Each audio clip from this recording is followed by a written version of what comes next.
past it and thought, let's go inside, because apparently it's a really cool shop, and it is. It's just amazing. Never been in a shop this crowded in before. Some just come to have a look. They don't come to buy. Some just like the experience of looking at all the books on all the shelves and experiencing the fascinating claustrophobia of it. And some people walk out, and some people walk in and walk out, and they can't handle it. It's too much for them.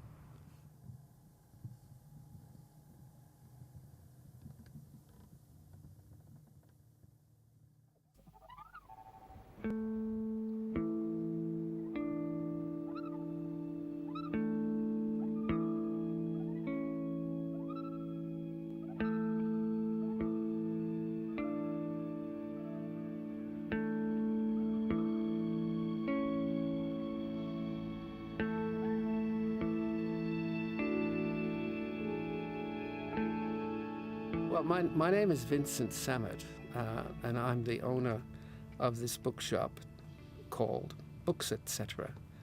And I've been here for 13 plus years.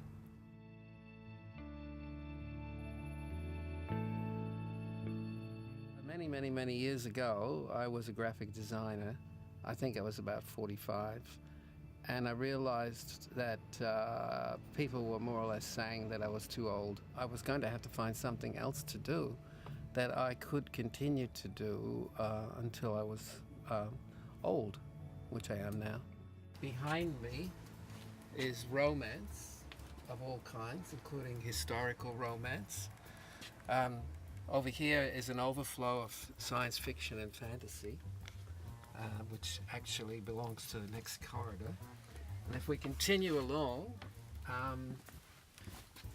are pointing to crime.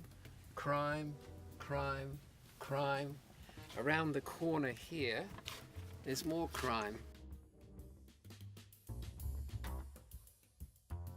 Yeah, I have not just a love for books, but a respect for books and knowledge, the knowledge contained within the books. And in the better books, the great skill and imagination of writers. The only book that had made an impression on me after doing a lot of reading at about 15, I read a lot of American authors like Hemingway and Steinbeck, but I read Orwell's 1984, and that was the book that left me thinking about my place in the politics of the world. So I read Catcher in the Rye, but that didn't really leave me with much of an impression. It altered my way of thinking about who I am and what reality is. It's beautiful. It's what a bookshop should be. That's what my husband said. He said, this is a bookshop. I have a whole range of things that I like, and when I go into a bookshop I sort of go into those different parts, because I'm a turtle rehabilitator. Look after wild turtles. So I'm always looking for turtle books, but there's not very many.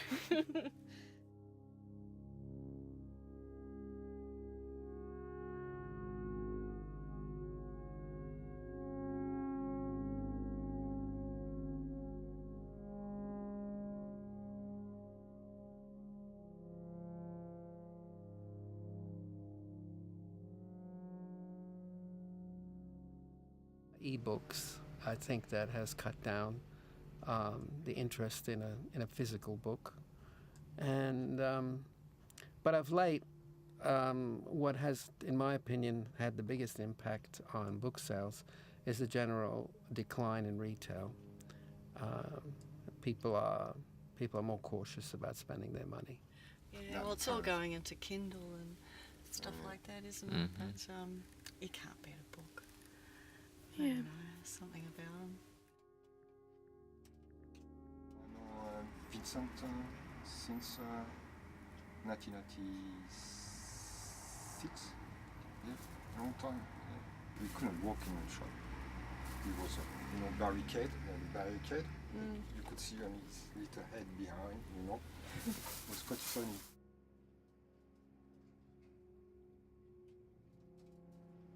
It's almost enough time for him at his age, cannot get rid of.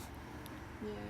And he's stuck because he has to sell as soon as possible because I think the owner is going to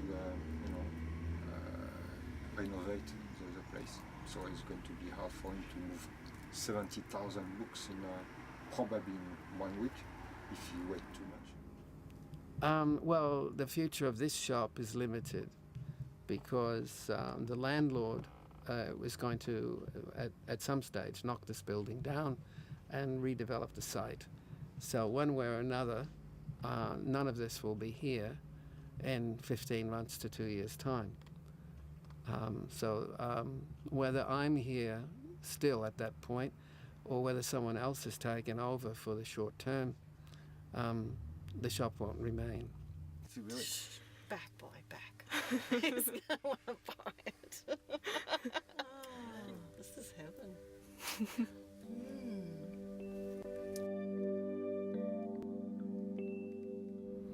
Well, at this point, I'm trying to sell out, but I do have a sense of satisfaction that I was able to create all this, and it's quite considerable, and I have been able to manage it, and I know it was not an easy undertaking, and it has not been easy to maintain it.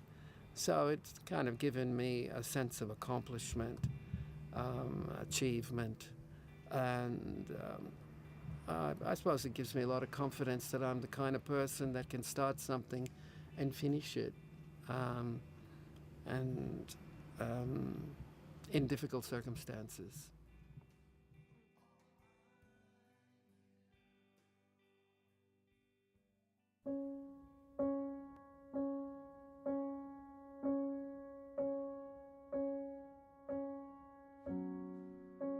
You have to keep in touch with him because we're getting old and he's not in good health too, so he's a bit worried. I'm going through a bad time. I just had 38 radiation treatments for prostate cancer, and that means you're very tired, and there are all kinds of side effects that are painful and very inconvenient. You feel sick. I had trouble with an accountant that dropped his bundle. He left my affairs in a mess. I owe a lot of money, and I had to find a lot of money. I changed accountants. I have to stop it from becoming too depressing. I don't focus on it.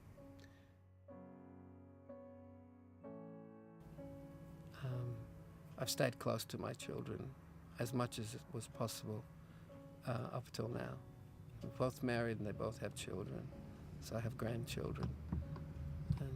And I have no one here. I have no family, so it's really strange that I was brought out here by my Australian wife, who now also lives in Melbourne, and I'm here on my own.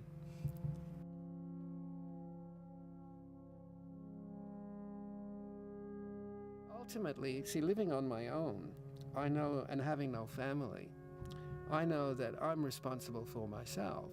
So if I move into feelings of negativity or despair or begin to go there, I catch myself and say, what's the payoff to this?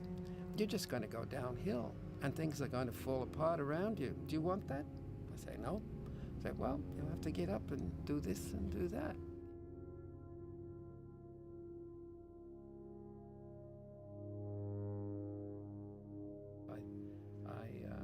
I do try to investigate the rights and wrongs of existence and my meaning and my place and my purpose. And I think that's a religious attitude. But yeah, I pride myself on having conquered negativity and become a positive person.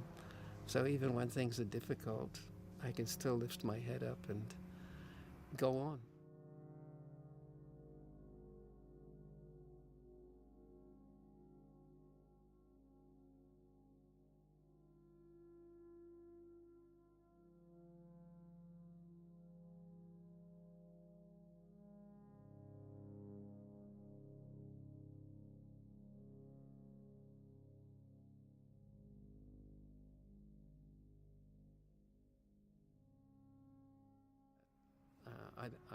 At the moment, I'm looking for the best plan, but I haven't got one yet.